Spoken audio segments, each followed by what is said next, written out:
Olá, meu aluno, minha aluna, eu espero que tudo bem aí desse ladinho, nossa sequência Biologia Celular, Playlist Célula, Estrutura e suas funções. Eu espero que você tenha assistido às aulas anteriores e aí fará todo sentido a gente pensar nesses tipos de transportes.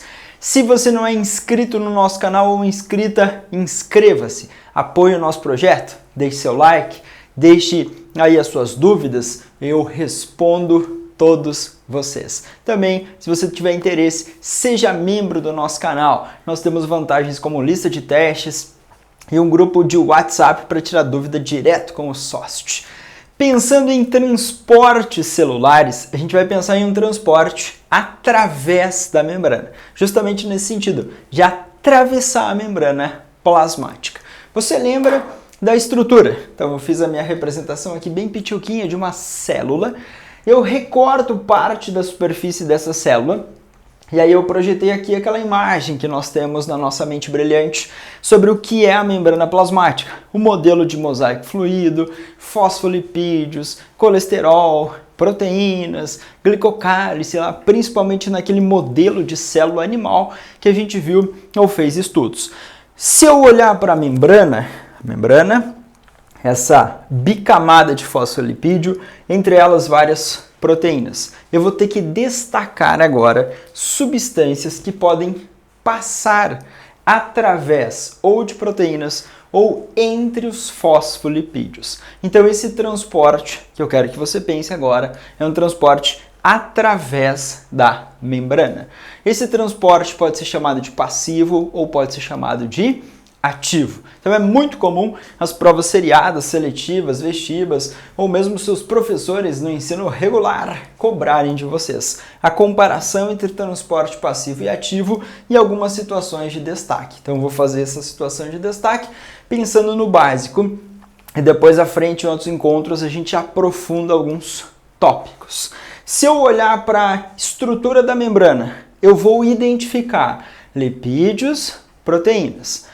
Eu vou pensar que para a substância passar através da membrana, ela deve ter um tamanho ou um peso molecular e uma solubilidade. Então eu gostaria que você pensasse assim: solubilidade. Se essa substância se dissolve facilmente em lipídios, se essa substância não se dissolve facilmente em lipídios, substâncias polares, substâncias apolares, substâncias grandes ou pequenas. Então solubilidade e peso molecular vão influenciar na capacidade dessa substância atravessar a membrana plasmática. Então vai ser um transporte através da membrana. Oxigênio e gás carbônico são moléculas apolares. São moléculas pequenas, são gases e passam facilmente entre os fosfolipídios. O movimento desses gases é chamado popularmente de difusão, a capacidade de se espalhar. Existe mais oxigênio aqui na atmosfera do que dentro das nossas células. Quando o nosso sistema respiratório joga esse ar para dentro, esse oxigênio se difunde, se espalha daqui, desse ambiente, onde ele está em maior quantidade, para o interior das nossas células, onde ele está em menor quantidade. Então, a solubilidade e o tamanho ou peso molecular influenciaram na passagem desses gases. A água é uma molécula polar, pequena, não carregada. Ela também consegue passar entre os fosfolipídios, mas existem aquaporinas. Lembra? Poros de água. Aquaporina. Porina, poro. Como se na membrana tivesse um buraco, como se fosse uma porta, mas sem a porta de mexer, só o batente, só o espaço. E essa aquaporina permite essa movimentação livre de água. Também existem canais iônicos, porque os íons são partículas carregadas eletricamente. Isso faz com que eles tenham um tamanho grande e não conseguem passar por entre os fosfolipídios. Mas aí existem canais iônicos. Então o canal iônico é uma proteína, parece um barril, e aqui esse canal iônico vai ter uma afinidade. Então geralmente esses canais iônicos são bem específicos. Canal iônico de sódio permite a passagem do sódio. Canal iônico de potássio permitem a passagem de potássio. Canal iônico de cloro permite a passagem do cloro. E assim sucessivamente. Então esses poros aqui são proteínas. Os canais iônicos são proteínas que que geralmente estão sempre abertas e permitem a passagem desses íons. Você vai falar, eu já estava estudando na faculdade, e aí eu lembro que tem os canais iônicos dependente de voltagem, dependente de ligante, com comporta, sem comporta, eu vou falar assim, mas daí isso é num outro patamar no nosso nível superior. Aqui de vocês no básico eu quero canais iônicos, aquaporinas, então poros para passagem de água, canais iônicos. E lembrando que a água é uma molécula pequena, é uma molécula polar não carregada e ela também pode passar ali entre fosfolipídios. Nós temos uma preocupação sim com o movimento de água, mas o descobrimento das aquaporinas trouxe muitas explicações interessantes para o movimento dessa substância. Glicose e aminoácidos nucleotídeos. Geralmente são substâncias grandes. São substâncias que não conseguem passar por entre os fosfolipídios e nem por canais iônicos. E aí existem proteínas chamadas de carreadoras ou carregadoras. A proteína carreadora ou carregadora, ela pode transportar a glicose, o aminoácido e também pode transportar íons. A famosa bomba de sódio e potássio é uma proteína carreadora ou carregadora. Essa proteína, ela liga-se à substância, ela muda a sua conformação, a sua estrutura e transporta essa substância de um lado para o outro. Por exemplo, se aqui fora tiver maior quantidade de glicose, poxa, a glicose é uma substância importante para a célula desmontar e aí usar como fonte de energia. Então existe uma proteína carregadora ou carreadora ou permease que pega essa glicose de fora, muda a sua conformação e joga para dentro. Pega de fora, joga para dentro. Pega de fora, joga para dentro. Então as proteínas carreadoras ou carregadoras, elas têm uma afinidade pela substância, elas mudam a sua conformação, a sua estrutura, e aí fazem o transporte dessa substância. Os canais iônicos não mudam essa conformação, essa estrutura para pegar e jogar. Eles estão ali e geralmente permitem essa passagem de íons. Então essa é a primeira preocupação que o SOST tem. A membrana plasmática ela é semipermeável. Ela geralmente permite a passagem de algumas substâncias e outra ela vai barrar. A água é uma substância que passa. Então geralmente ela é permeável à água, a gases. Agora, íons, glicose, nucleotídeos, aminoácidos devem ser transportados por transportadores específicos, transportado por transportador, tipo quem pega e faz esse movimento, uma proteína carreadora ou canais iônicos que estão ali, funcionam como portas abertas, geralmente sempre abertas, para a passagem desses íons. Aquaporinas, portas geralmente sempre abertas que permitem a passagem de água. Então essa é a primeira coisa que eu preciso colocar na sua mente brilhante, que as substâncias podem passar por entre os fosfolipídios ou por diferentes proteínas, que podem ser carreadoras, carregadoras ou permeases, pegam, mudam a conformação e transportam, ou canais. Então esses tipos de proteínas são importantes. Peso molecular ou solubilidade, peso molecular ou tamanho e a solubilidade influenciam na passagem dessas substâncias através, no sentido de atravessar a membrana. E a comparação básica, algumas substâncias serão transportadas através da membrana sem gasto de energia extra na forma de ATP. Apenas a energia cinética, ou seja, a energia de movimento de substâncias, é suficiente para essa substância se movimentar de fora para dentro ou de dentro para fora, dependendo do que nós chamamos de gradiente de concentração. Mais à frente, a gente vai pensar em um gradiente chamado de eletroquímico, que vai ter uma influência também das cargas elétricas das substâncias. Mas aqui, vamos pensar num transporte passivo, quando ele é favorável ao gradiente de concentração. É um transporte que a gente chama de morro abaixo. A substância sai da onde está em maior quantidade para onde está em menor quantidade. E para isso acontecer não existe gasto de ATP. ATP é sinônimo de energia. O ATP é um nucleotídeo, é o famoso adenosina trifosfato, sinônimo de energia. Então não gasta energia extra na forma de ATP, ou as provas falam diretamente que não gasta ATP. A movimentação das substâncias no transporte passivo ocorre entre os fosfolipídios ou através do uso de canais iônicos ou proteínas carreadoras ou carregadoras. Então nós temos uma difusão que geralmente é chamada de difusão simples. Passagem de O2, CO2, por exemplo, gases, esses dois passam através da membrana por difusão simples. Agora, quando a glicose é captada por uma proteína e transportada para dentro da célula, isso é uma difusão chamada facilitada, porque tem a participação de proteínas carreadoras ou carregadoras. Então você tem uma proteína que tem afinidade pela glicose, pega e transporta para dentro da célula. Existe uma polêmica em relação aos canais iônicos. Alguns autores, principalmente na biologia celular, defendem ou usam a orientação que se a substância passar por canais iônicos, a difusão também é chamada de facilitada porque usou uma proteína. Eu vou usar a explicação de fisiologistas celulares. E a galera que estuda fisiologia ou funcionamento da célula vai falar assim, olha, os íons que passam pelos canais iônicos, eles têm uma livre passagem aí. Não vai ter uma mudança na conformação da proteína. Então, se a substância passa por entre fosfolipídios ou por canais iônicos, a difusão é chamada de simples. Se a substância passa de onde tem mais para onde tem menos, com o uso de uma proteína carreadora ou carregadora, aí a difusão é facilitada.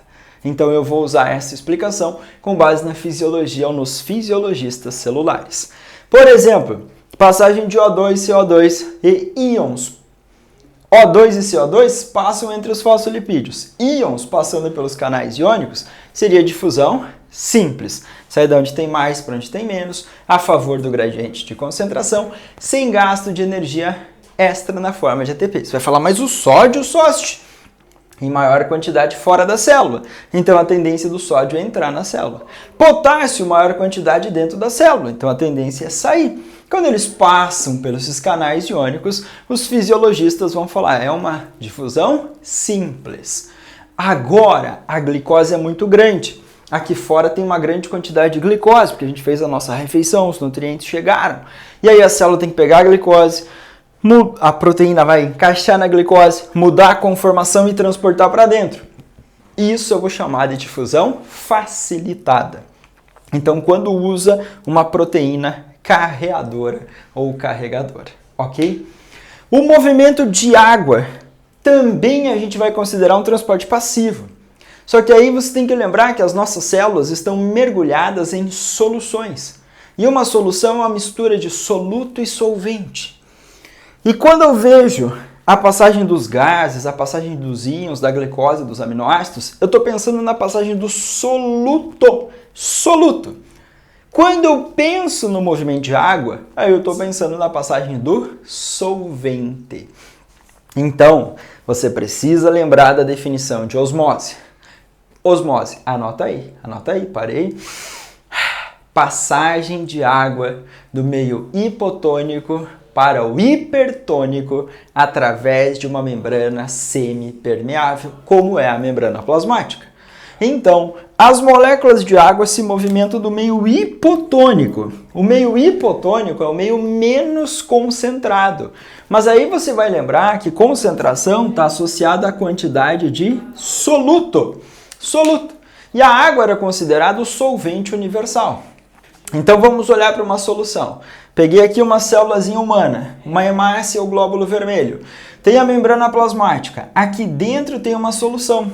As bolinhas laranjas representam o soluto. As bolinhas azuis representam o solvente.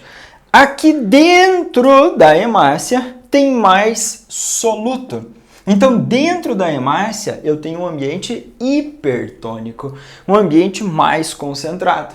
Fora das hemácias, eu tenho menos bolinhas laranjas, menos soluto. Então, eu tenho um ambiente hipotônico. Sempre que eu falar em concentração, eu vou falar em quantidade de soluto. As moléculas de água facilmente se movimentam do hipo para o hiper. Então, elas saem desse ambiente externo e vão para dentro das células. O que o Enem e os vestibulares farão com vocês é, se uma célula humana, se uma célula vegetal for mergulhada no meio hipotônico, o que acontece? Essas células ganham água, ganham água, ganham água. As células animais geralmente estouram, porque elas não conseguem limitar essa entrada de água. Já a célula vegetal não estoura porque existe a parede celular e a parede celular evita o romper ou estourar da célula. Agora, se for células humanas, células vegetais mergulhadas no meio hipertônico, opa, se eu mudei o meio, agora se o ambiente é hipertônico, significa que o ambiente externo é mais concentrado, tem mais soluto. Então ele puxa, chupa as moléculas de água. E aí as células murcham, diminuem o seu volume. Tipo eu pegar uma folhinha de alface e jogar sal em cima e de repente aquele ambiente, jogar um pouquinho de água só e um monte de sal e de repente a folha de alface murchar. A água está saindo das células, está indo para o ambiente externo que vai ser um ambiente hipertônico. Então esse movimento de água do meio hipotônico para o hipertônico através de uma membrana semipermeável nós chamamos de osmose. Muito cuidado, que é muito importante essa movimentação. Osmose, difusão simples, difusão facilitada, são exemplos de transportes passivos. A favor do gradiente de concentração, ou seja, essas substâncias saem de onde tem mais para onde tem menos. Mesmo aqui as moléculas de água, você não pode esquecer que na osmose você está pensando na movimentação do solvente e não do soluto, ok? Então pensa nisso. Transporte ativo quando? Quando é contrário ao gradiente de concentração. Nós chamamos de morro acima, tipo subir o morro, subir uma montanha. Então para isso você vai gastar energia. Contrário ao gradiente de concentração é movimentar a substância da onde ela se encontra em menor quantidade para onde ela se encontra em maior quantidade. Você fala, mas para que a célula faz isso? Porque a célula precisa, muitas vezes, manter uma diferença de concentração entre o ambiente interno e externo para manter o funcionamento. Então aí entra em ação o transporte ativo. Esse transporte ativo gasta energia na forma de ATP para movimentar essa substância contrária ao gradiente de concentração. O exemplo mais clássico de todos é a famosa bomba de sódio e potássio. Para ocorrer o movimento do sódio e do potássio contrário ao gradiente de concentração, nós vemos a atividade de uma proteína carreadora. Uma proteína que pega o sódio que entrou e joga para fora. Pega o potássio que saiu e joga para dentro. E essa proteína vai ficar trabalhando constantemente para manter uma diferença de concentração entre o meio intra e o meio extra. Então, no transporte passivo, essas considerações. No ativo, contrário ao gradiente, ou seja, de onde tem menos para mais, morro acima, pensa em esforço, gasta energia extra na forma de ATP e para ocorrer utiliza proteínas carreadoras ou carregadoras, ou proteínas que vão fazer esse transporte. Só que essa proteína aqui, para funcionar, ela precisa de ATP, ela utiliza ATP. Então a gente vai ver gasto de energia na forma de ATP. As bombas. Tem bomba de sódio e potássio, tem bomba de cloro, tem bomba de cálcio, tem bomba de hidrogênio, tem um monte de bomba. Sempre que você vê isso nos seus estudos em biologia, a gente vai pensar em transportes ativos.